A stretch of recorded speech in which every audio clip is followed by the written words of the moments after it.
that sister, sure was fine. Folks she started drinking wine for the bottle.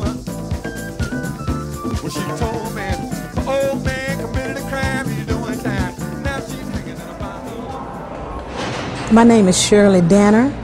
I grew up in a very dysfunctional home where there was a lot of chaos, a lot of confusion going on at all times. It was never a peaceful moment really in the home that I grew up in. And I ended up in a real chaotic life. Riotous living, drinking, drugging, the whole works, you name it.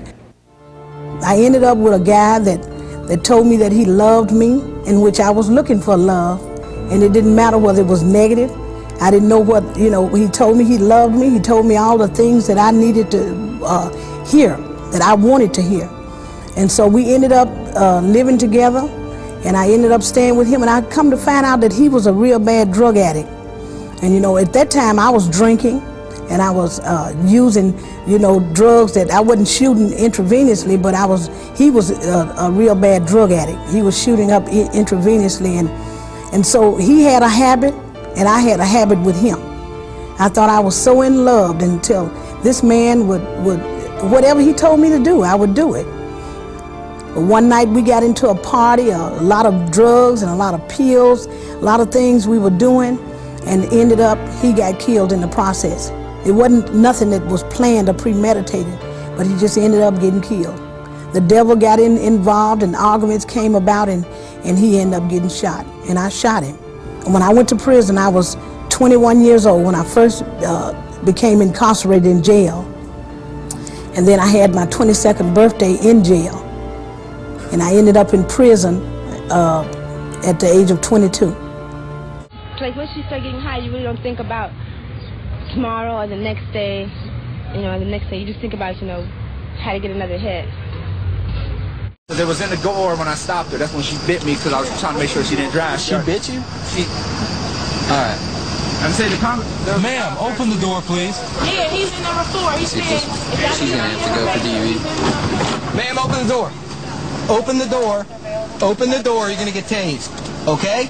Open the door. All I gotta say is, open the door. I'm not drunk. Open the door. My husband out of the car. Open that door right there. You're gonna get tased. You hear me?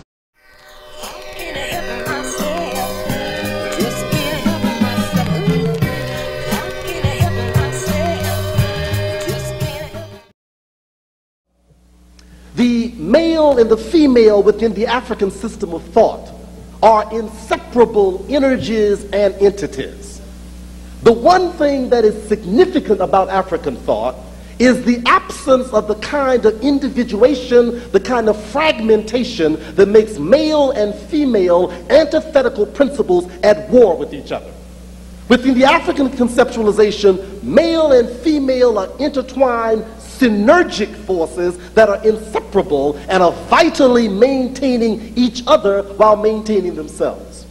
So when we focus on the problem or the characteristics or the qualities of the male or the qualities of the female, we are engaging in an artificial distinction for the purposes of analysis only. Because there is no African concept of male without female, nor female without male. Ah, love, marriage, and a baby carriage, to paraphrase those famous lyrics. But for millions of black women, many blessed with brains and beauty, finding the right man is proving elusive. But why? Are their standards too high, or are the pickings too slim? Lindsay Davis tried to answer that question. Birthday! Cheers! Cheers. Make a wish. Nicole Marchand is celebrating another birthday. At 31, she's accomplished a lot. She's a prosecuting attorney and running for state court judge. It'll be a $500 fine. Nicole isn't the kind of woman you'd find standing by on the sidelines of life. But you would find her here, at the Georgia Dome, cheering on the Atlanta Falcons. You've heard of a man's man. Nicole is the quintessential man's woman. She appears to have it all, and yet she's still single. 40 42% of black women have never been married. That's double the number of never married white women. I look forward to the day. I look forward to being married. It's just not that easy. For starters, there are more black women than black men. 1.8 million more. So even if every black man in America married a black woman today, 1 out of 12 still wouldn't make it down the aisle. Let's take 100 black men. If you eliminate those without a high school diploma, those without a job, and the number of black men between the ages of 25 and 34 who are incarcerated, that leaves only about half of black men eligible to pop the question. I know that our relationships sometimes really reach a low ebb. That's one of the reasons why we wrote the book, How to Find and Keep a BMW, a Black Man Working, that was spelled out in there. It's just very serious.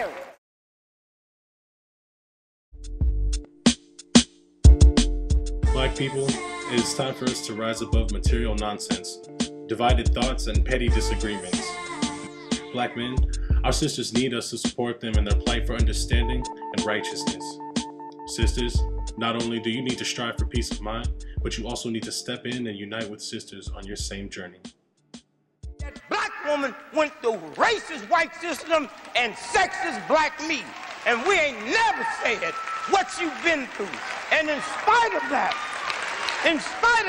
look at that black woman. Look at Kathy Hughes. She didn't have the privilege of a ladies' movement when she's putting that empire together. Look at Dorothy Height, huh? Look at all these women that have come through, the late Dolores Tucker. Look at what's going on now with Ife Williams talking about Sojourner Truth, and we will have that statue in the White House. Our women, if you think this sister just a politician, what she had to go through to get there, cause she was a woman. And we have never slowed up and said, thank you, ladies.